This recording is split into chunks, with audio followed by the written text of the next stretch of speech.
En 2006, le 13 février très exactement, on retrouvait le corps martyrisé, à moitié calciné et mourant, d'Ilan Halimi, au bord d'une voie de RER.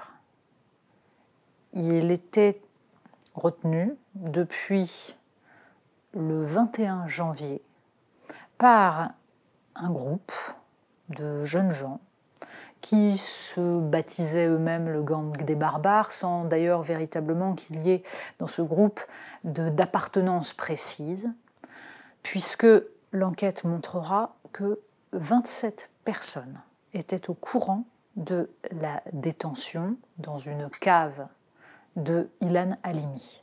27 personnes qui, à aucun moment, n'ont alerté la police ou n'ont éprouvé le besoin de signaler à qui que ce soit le martyre de ce garçon.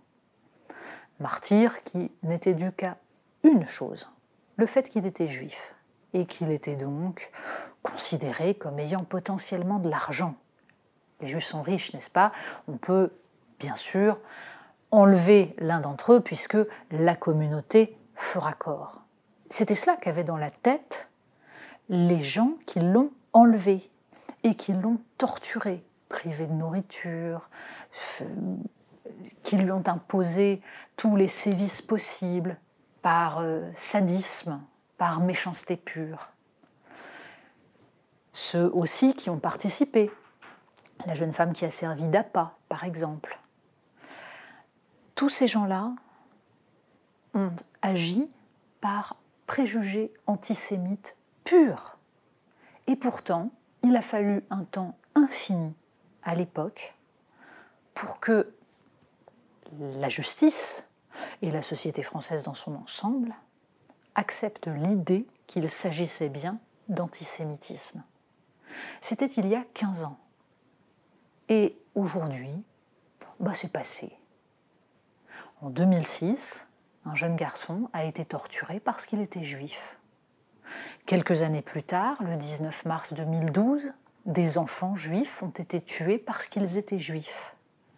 Puis en 2015, après le massacre de Charlie Hebdo, des citoyens français ont été assassinés alors qu'ils faisaient leurs courses dans un supermarché uniquement parce qu'ils étaient juifs.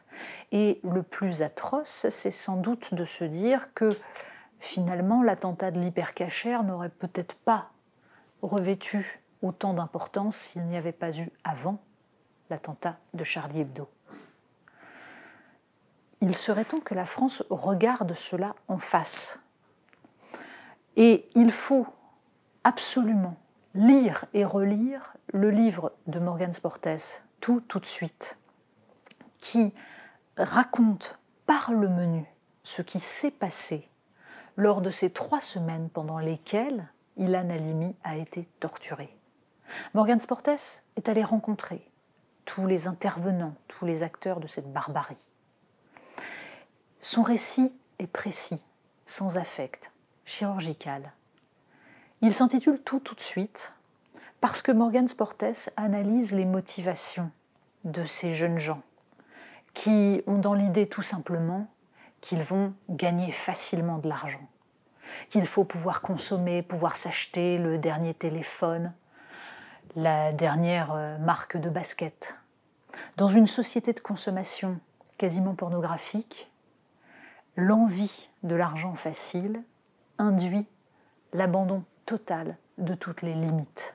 C'est cela que nous montre ce livre, et il nous montre comment, dans ce contexte-là, les préjugés les plus archaïques, et l'antisémitisme en premier lieu, peuvent remonter à la surface. Le problème est que, pendant des années, on a refusé de voir la montée de ce nouvel antisémitisme en France. Pourquoi ? Eh bien parce qu'il n'émanait plus de populations blanches, catholiques, d'extrême droite, comme autrefois. Non, là il s'agissait de jeunes gens ayant grandi dans des quartiers difficiles, dans des zones urbaines sensibles, comme on dit pudiquement. Bref, des jeunes gens issus de l'immigration et qui avait apporté cette forme d'antisémitisme qu'ils ont développée et qu'ils ont appliquée à Ilan Halimi. Ce qui ne signifie pas que l'autre antisémitisme, l'antisémitisme européen tel qu'il a abouti aux horreurs de la Shoah, a totalement disparu. On a même vu la jonction de ces deux formes d'antisémitisme à l'occasion de divers mouvements, de diverses manifestations. On se souvient de la manifestation organisée par les mouvements autour d'Alain Soral et de Dieudonné, Jour de colère. Ça, ce fut la jonction entre les deux. Mais elle n'a été possible que parce que pendant des années, on n'a pas voulu reconnaître que le préjugé qui consiste à considérer que les Juifs ont de l'argent, le fait que dans certains établissements scolaires de banlieue, on se traite de Juifs, fais pas ton Juif, qui veut dire ne fais pas ton avare. Voilà, on a considéré que tout cela n'était pas grave. Alors, relire le livre de Morgan Sportès peut aujourd'hui nous mettre devant les yeux la réalité.